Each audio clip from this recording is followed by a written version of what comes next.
has landed.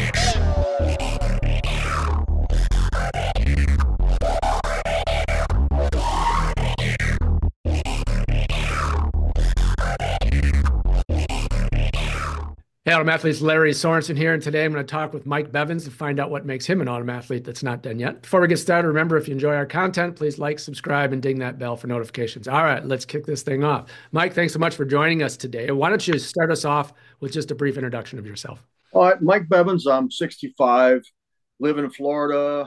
I've got a son, 22, and I work for a power company. Been doing power line work my whole life, different aspects of it all over, and chasing storms and doing whatever. That's about what I do right now. So I'm still doing that, keeping myself out of the house. Retirement's not in my sights right now because I don't know what I'd do sitting around but eat a bullet. So I got to do something. So this is how I am. Well, nice to meet you.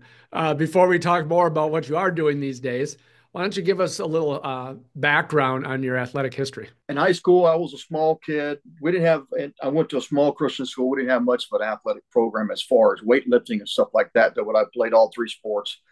Got out of high school, obviously. We started going to work. I started cutting meat and then went into power line work later on. And that was when I was 20 years old. It was 1980 for Florida Power Corporation. That's years ago. But anyway, I did that for back and forth for transmission distribution. I did aerial power line work for another company called Air 2.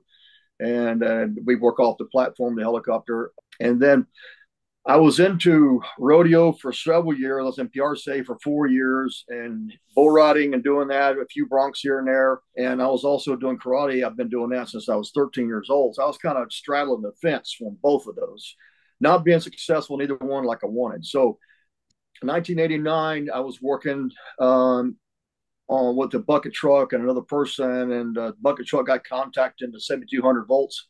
Happened to be the path to ground. Anyway, it hung me up. My head went back, eyes rolled back in my head. My feet went straight out. It just pulled me into the truck. Sounded like a high pitched turbine in my head. Next thing I know, I heard an 80 amp fuse blow over my head. So like a cannon going off. And that's the last thing I remember. I was black and blue, had 6 cycles of CPR done on me. Anyway, came to the lady later on. We went to visit her 29 years later after it happened. Me and my friend that did CPR, and she said my eyes were yellow when I came to.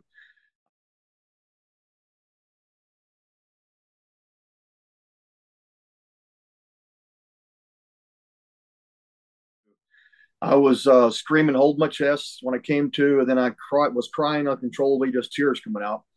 And then after that, I was trying to calm my friend down.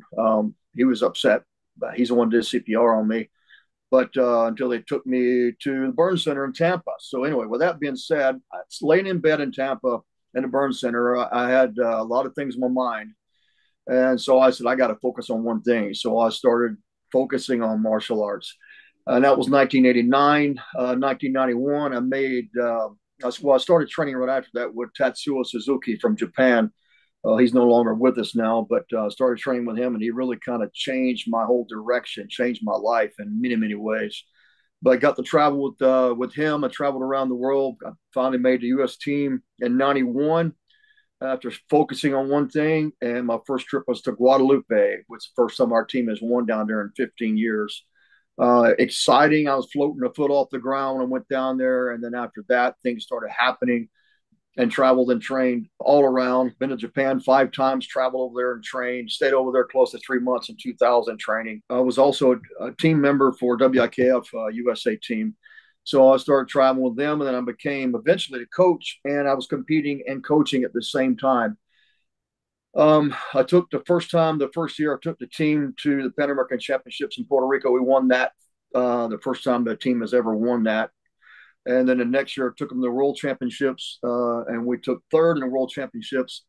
In 2005, I was 45 years old. That's the first time I ever fought in a 35-year-old and older competition. I was always fighting the younger guys. I had the mindset I didn't want to go up in age.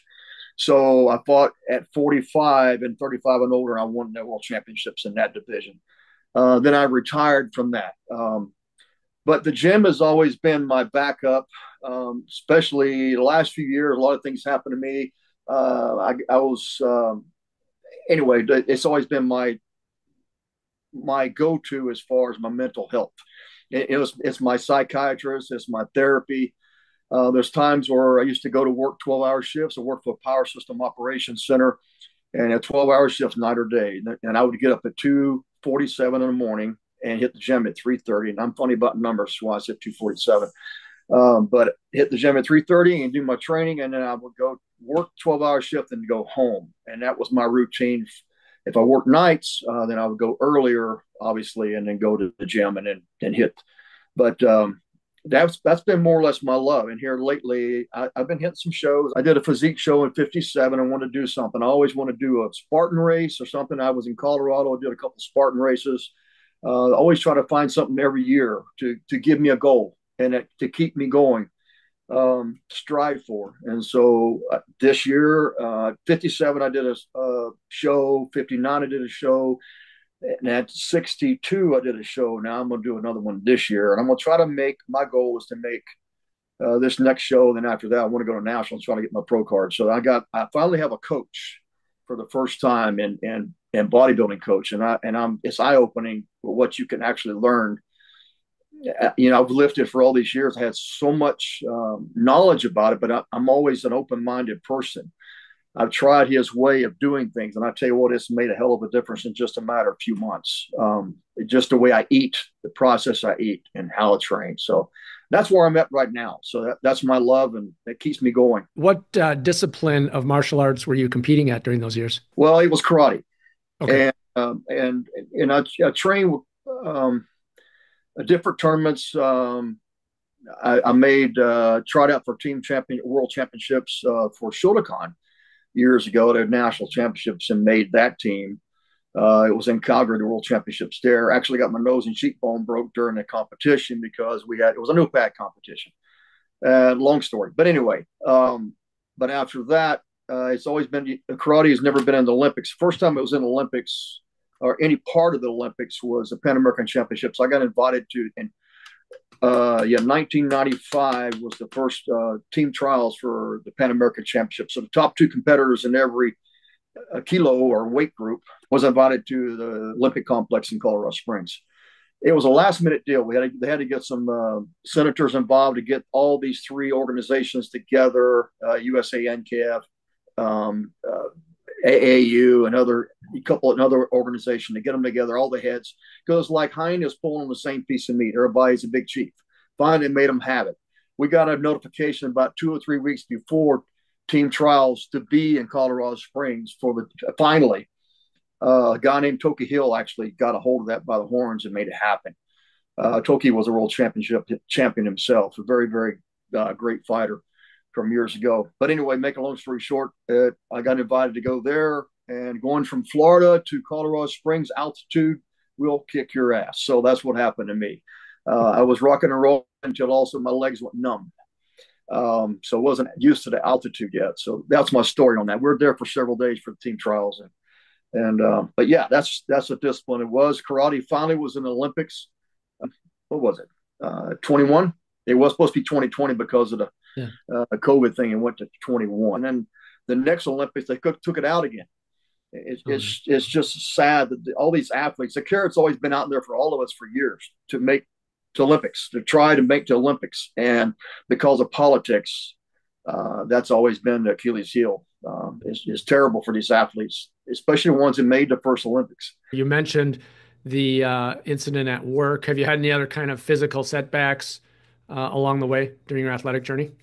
I've had 3 shoulder surgeries. Besides that, I've had, first was from weightlifting and heavy weights. And long story short, frayed the labrum in my shoulder, had to get it repaired. Went through physical therapy, and I couldn't get my hand over my shoulder. So they had to go in and do a manip. That was my second surgery to help fix it. And then the third surgery, I fell off an aspen tree in Colorado down to the concrete on my shoulder. So the doctor I had then, a physical therapist, I asked him, I said, who would you go to? He used to be a PT for the Broncos. He said, who would you go to if you had to go to one? He named a couple of them. One of them was very close. And so I went there, super nice man, incredible surgeon. And he went in and did a full rotation of the tires, oil change, tune up. When he was in there, he did everything. So my shoulder's never been better. 100% mobility, no, but it's excellent compared to after the second surgery. So Give us a typical day or week in your training, and obviously with bodybuilding, that can be cyclical depending on your shows. right. Kind of fill us in on what your current training regimen is. Well, my regimen right now, and I did this before, but I'm training every body part once a week, hitting it hard. And I used to do workout a lot longer than I am now. Now I'm on a timed workout, I'm working 5 days a week, every body part by itself, um, and then 2 days off for rest. My meal plan, I'm eating 5 meals a day. One of them is a big protein shake, but again, it's amazing what the training with time, short timing in between, and the meal plan has done for making me fill out and getting prepared for this. So it's a lot of knowledge on my end that I'm gaining from this coach. He's sharp, very sharp. Give us kind of an idea. Are you doing, rep ranges, 5 to 7, 12 to 15? Are you doing progressive overloads? Kind of break it down a little bit more in detail of what you're And doing. so what I'm doing, I used to go for heavyweights. I'm hitting the heavy dumbbells from chest presses, whatever. Now I'm doing a weight and where I can go to failure at 15 reps. Okay. 30-second rest, for instance, and I go to 12 reps. 30-second rest, then I go to 10 reps. 30-second rest, then I go to 8 reps. And then I do a superset after that. Drop set, I should say. Yeah. And so that right there in between, and also gets my cardio, it's kind of like a hip workout. And when I first started doing it, it was like, yep, here we go. It's rock and roll time. But the pump you get out of that, it's amazing. Instead of being there 2 hours at the gym, an hour and 45, I can be there 45 minutes and I'm out and I'm spent after doing my cardio at the end. But I'm spent after that, so it's good. I love the challenge. What do you add for cardio on top of that? I just get on the treadmill for right now for just 20 minutes and try to get my heart rate up to like 120. So Do you do like a jog, or do you an incline stair walk, or how do you do that to get your fast heart rate walk up? Just walk? right now. Fast walk, yeah. Yeah, fast walk. Okay. When I first got on this program, I dropped about 8 pounds and went from 200 about 192 in a matter of a couple of weeks. Yeah. That's the difference it made. More protein and eating more. I remember used to see The Biggest Losers. People say, oh, this is how I got in this trouble, eating more. But they drop all this weight. So the body's smarter than we are. Training, getting in shape is, the physical activity is part of it, but we want to know how you eat and what you are eating. So fill us in on this nutrition plan that you're on right now. Well, if I'm doing legs or back, it's going to be a heavy carb day. I do more carbs on those days. If I'm doing upper body, which what I mean arms, shoulders, chest, it's a lower carb day. Off days, there's no carbs. But there's plenty of protein on those days. I'm eating ground beef. I'm eating ground turkey. I'm eating salmon. Just hitting different things and chicken breasts. And finding ways to cook it, and spice it up. Green chili, I love green chili, so that's a little bit on the top of that. Or I get some kind of ranch type mix with the chicken when I cook it. Has a little flavor, stuff like that. Rice, sweet potatoes, but it's all measured to where you have so much calories per meal. All right, so 2/3 of the equation. Now, the last part of the equation, I would say, is rest and how you manage that. So tell us a little bit about how you do that. As far as rest goes, it's when I can get it. So I'm working night shift right now. I got to where I get up and I make my breakfast. Depends on when I'm getting off at night. I'll make my breakfast and I'll rest just a little bit, and then to the gym I go and knock that out. Come back and I'll eat again within 30 minutes of getting back from the gym. And then during the day, then I'll try to get at least 7 or 8 hours rest a night if I can. It's not always possible, but when I go back to days, it makes it a little bit easier. Either way, sometimes you got to get your clock right, because I've been used to that. With doing the power system operations, it was always night or day shifts. And so sometimes some years I put in, the last 3 years I worked for the Department of Energy, I put in over 1,000 hours a year overtime. So I was always there when they needed me. But sometimes you sleep gets wacky with you, but still before my alarm goes off at 2:47, I was waking up, because your body's on that clock. So and it didn't feel going sometime, but when I left there, I was a different person. Has the training helped you with your what you do for a job, or is it maybe a hindrance at times? Oh, it's the thing about it is we all know that the most valuable currency in the world is your health, and definitely it's helped me in my job. Right now, I'm not doing any physical things. I'm just riding around a truck, make sure guys keep their head out of their butts when they're up in the pole or doing whatever, doing their work. That's my job here related. But as a lineman, I was a lineman not too long ago, out in the middle of summer. But the fact of the matter is, I'm working and keeping up with the job, and then you drink plenty of water, and I go to the gym. I'm Yeah. go get a shower first, and I go to the gym. So you've done a tremendous amount of competing and so forth, and you've talked about other coaches and mentors of yours. Have you done any coaching or mentoring of others yourself? From the top, it's when I was a team captain and also the coach for the U.S. team. I definitely coach these guys. I would travel to go coach. I had some couple athletes which actually come to my house in Colorado, and I would train sometime with them, just extra stuff. When I did also sports performance training, I would coach people on flexibility, core strength, and plyometrics. That's what I'd work with them on. And one of my guys I worked with used to play for the Colts under Dungy, and he was from Denver. And he was a good athlete, but it's the thing about it is pushing those people. There's a point sometimes you people want to stop on you and you try to push them beyond that, and sometimes it's a fine tune because some people they'll throw their hands up. But I got to try to talk to them and keep them mentally activated because understanding what the result's going to be if they keep on go beyond that point. So the core strength is definitely, but when I would the very last thing after all the training I would do with them, I would stretch them out. I did this for baseball teams, especially my son's high school baseball team. I had you ever heard of a frog before? Attack, attack. Push, push. Arms and legs, arms and legs. A friend of mine had developed a frog. It's on four wheels, and you're doing your whole body down. You can do it one direction, or you can stand up and do the machine. But had this guy's doing that, it'll spin you in 2 minutes. That frog will. So I had them doing those as well. All kind of plyometrics just to build the explosive strength they needed for baseball.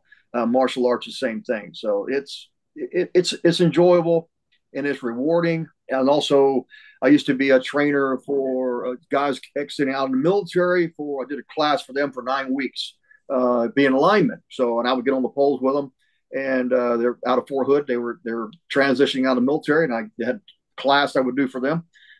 So that's another training I would do. So there's always something, but that's very rewarding for the guys. I still have some of those guys call me to this day.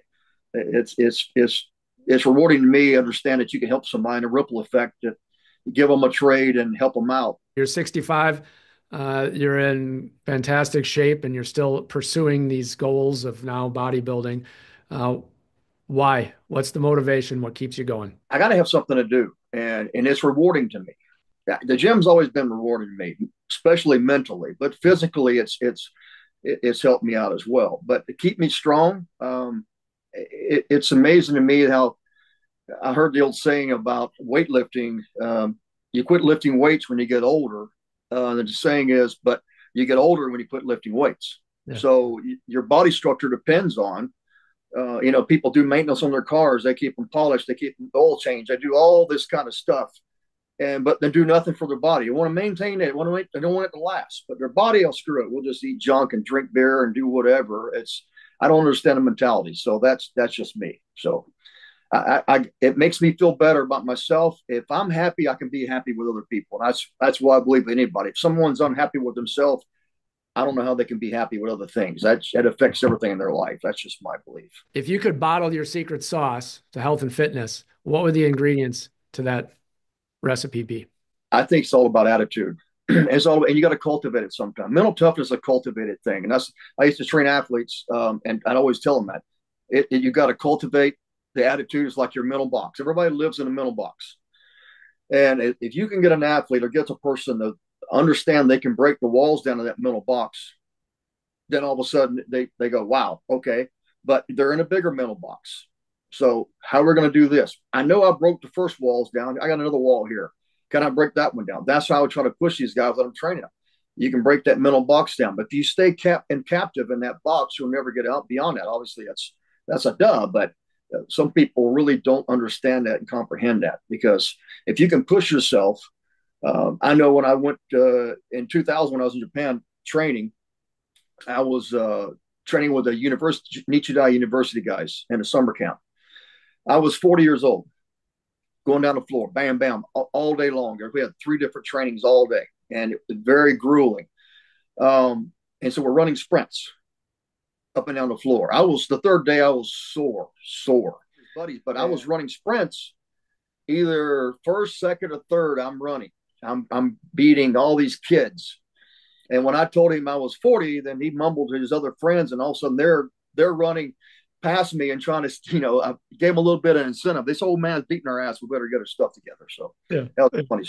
But, You didn't say too much about your rodeo days. yeah, Just kind of curious a little bit about it because that's not something you hear every day. right. So I don't know, just tell us anything you'd like to tell us about that, whether it's how maybe people would get involved or where you'd see it, just kind of the grind of it. I don't know, anything that you think might be interesting. Challenge. I loved it. I did my hand wrapped and it's nodding your head and coming out. I loved it.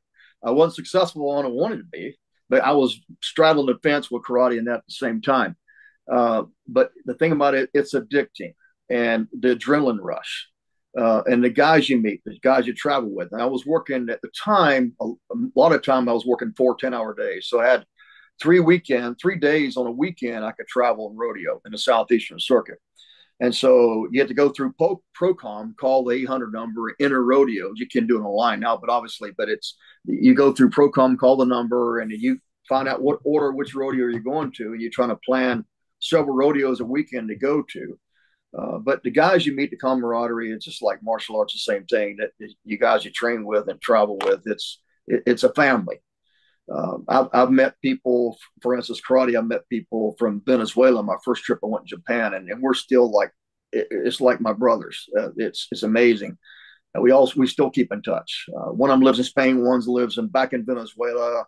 And there are other guys from Mexico City. There are other places because all the crap that goes on down there. But the things about it is the camaraderie, the guys you meet and go rodeo with. And, I wasn't a big partier, but it's just, I don't know, the love of traveling and doing that, the excitement of it, it was always very intriguing to me. Mike, I appreciate you joining us today to let us know what makes you an autumn athlete that's not done yet. I'd like to wrap up with giving you the floor to just give us some final thoughts.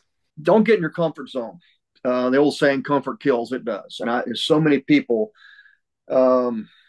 give up when they get a certain age. I used to have a friend years ago that was 30-something years old, and he goes, I got this, I got that, and always complain about aches and pains and stuff like that. I'm thinking to myself, I got to distance myself from this guy because he's always complaining he couldn't do stuff because all these aches and pains. So I think the fact of the matter is stay mentally tough, stay focused, always have a goal. Every year, make a goal for yourself. I don't care if it's big or small. Have a goal. Don't sit on your can and expect the goal to come to you. You got to go to it. And so to make yourself be assertive and go out and find something that you love to do and go for it. Exercise wise, especially playing cards is not exactly it, or a beer drinking contest, no, but something that physically to keep you going. Not everybody's going to be a great athlete. I wasn't a great athlete. I always fought for it. But like a friend of mine was talking about last night, it's sometimes you get some students that are just actually gifted, and all of a sudden they quit on you. And some of the best ones you find is the ones that fought and fought and fought for what they got.